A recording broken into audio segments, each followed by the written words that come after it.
In the following video, I will do a forecast for the upcoming weeks for some of the most traded Forex pairs. In that forecast, I will do a technical analysis indicating the trend, but also some interesting buy and sell areas. But I will also go over the economic calendar to show you what events are most important and what events you should be looking out for.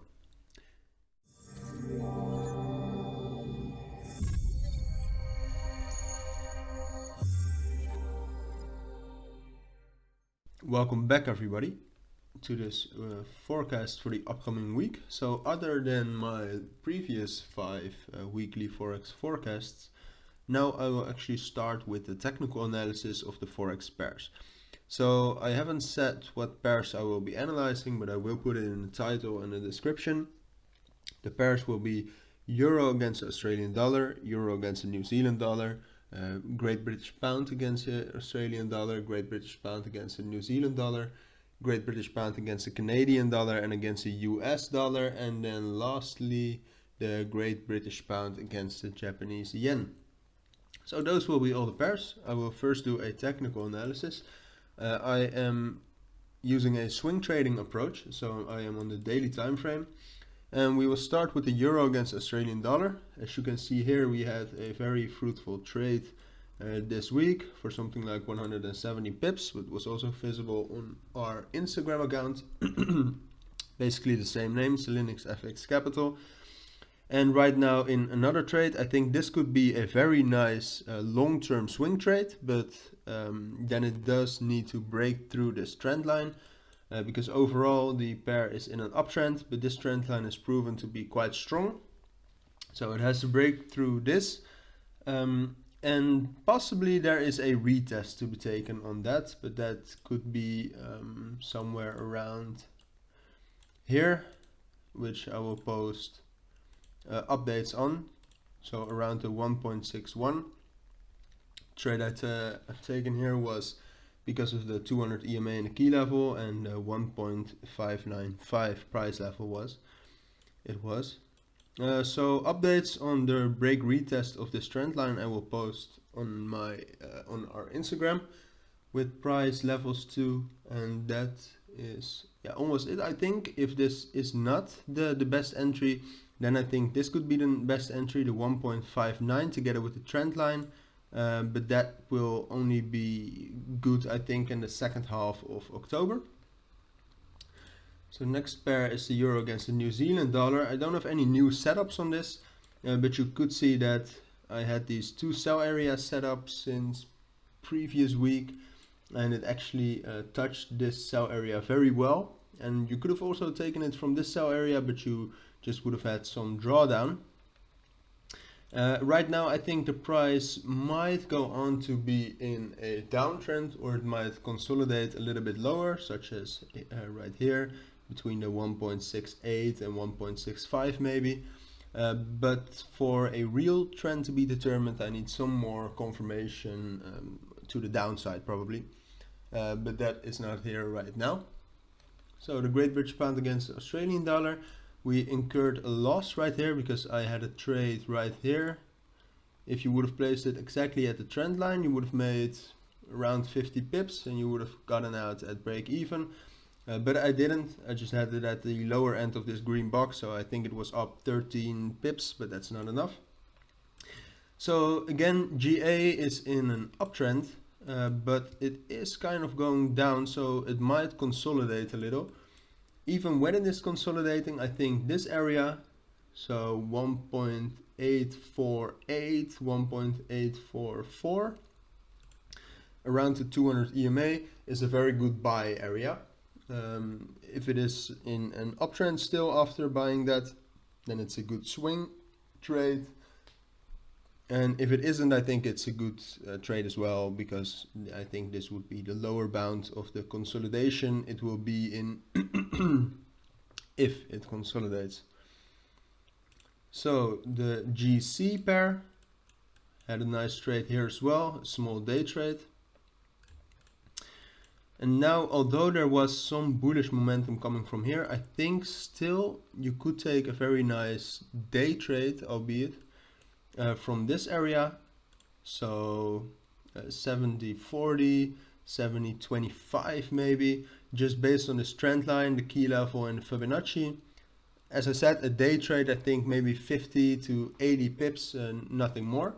But I think that could be very nice, because I think the price from here on will consolidate a little bit more. And the Great British Pound against the Japanese Yen. Again, I just need some more confirmation on this, because the Great British Pound against the Japanese Yen and the Great British Pound against the US dollar move quite alike. And GU or cable has already broken through this resistance, or kind of the same level. Well, against the Japanese yen, it still found support. So possibly this could be a nice trade. I will not be taking it, but if you want to bet that it will be in a small downtrend from here on, then this could be a nice nice day trade. But for me to confirm that it is a downtrend, it really needs to break through this whole key level. And before that, I will not really trade this pair, I think.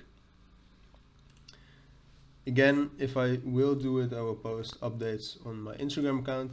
So the Great British Pound against the New Zealand dollar is very weird at this moment. Very weird candles and wicks. It kind of looks like it is going to be consolidating. I still think this is a nice sell area, so 1.998. But I just doubt that it's going to reach this area. So it might go consolidating a little bit between 1.98 and 1.93, but it could also go into a downtrend from here. It's just waiting for a little bit confirmation, but I think this pair is looking quite weird, so I don't really know where that confirmation has to come from. Maybe a break of this support trend line could indicate that it will go into a downtrend, but I am not quite sure. So again, updates will be posted. I think probably in next week's forecast, because that pair does not look like it's going to be moving at all. So as I said, the Great British Pound against the US dollar, it broke through this or support or key level and actually took the retest. As you can see, did very well on the 50% fib. The very good retest, basically, very textbook. Could have grabbed a few pips on that. 28 at this point. In my opinion, this area is not valid anymore. Maybe if it goes down a little bit from here, so possibly to the 1.35 and then bounces up again, then maybe you can take the break retest from 1.6 or 36. Yeah, I think that could be a nice trade, but it also depends on how the price opens next Monday. If it opens very positively, then I will not take this trade. If it opens a little bit bearishly, then I will take this trade. So that's the technical analysis part of this Forex weekly forecast. If you have any questions about this, just let me know down in the comment section. Now let's get on to the economic calendar. So now we are in the economic calendar. I think that's very important too for a complete Forex analysis, looking at the fundamentals basically. So we're just going to go over the economic events and I'll tell you which ones are really important, so you should look out for, and which ones aren't really. So Monday, not really important at all. Tuesday, market services PMI of the Australian dollar, that's important. Retail sales and the interest rate decision, also important. All of these PMIs, not really important except for the Euro one and the GBP one, UK one. And then of course these US dollar events are very important, namely the PMIs and the economic optimism. I would always look at. It's quite important. And then if you have any spare time, I would look at these Fed speech and this ECB speech as well, although I do not think that they will say anything too out of the ordinary. New Zealand dollar interest rate decision, very important. Retail sales of the euro, important. Construction PMI, not important. Again, these speeches, if you have time, just look at it. And employment change is also important. Basically, I tell this in almost every weekly Forex forecast. all of the US dollar events are more important than other ones, and all of these individual European countries are not really important. I mean, this is Austria, yeah, Austria, and then it gets high impact. That's just not true. Then we have this, the monetary policy meeting. That's quite important. I would definitely take a look at that. And otherwise, I would not trade in the euro if you cannot look at that. And in the initial jobless claims and the continuing jobless claims, as always, very important. Together with the PMI, again, some speeches. Excuse me. I don't think they'll be too important. And then Friday, I think the most important day. And this day also tells us that we should take this day into account for the whole week, because it is NFP week, so the non-farm payrolls, and they always make the market move very crazily. And in my experience, the market moves quite weird the whole week before the non-farm payrolls. So just watch out for unreliable trades and just trade a little bit less maybe. Unemployment rate, important too, balance of trade, not. But as I said, non-farm payrolls, extremely important. If I were you, I would just not trade this Friday and just look what's happening. So that's the week in economic events. And having finished that, we have actually finished the fundamental part of this weekly Forex forecast. So thank you all for watching and listening. And again, if you have any remarks, any questions, ask me down in the comments, and I will make sure to answer that as soon as possible. As for now, thank you for watching and listening, and I will see you in the next video. Peace.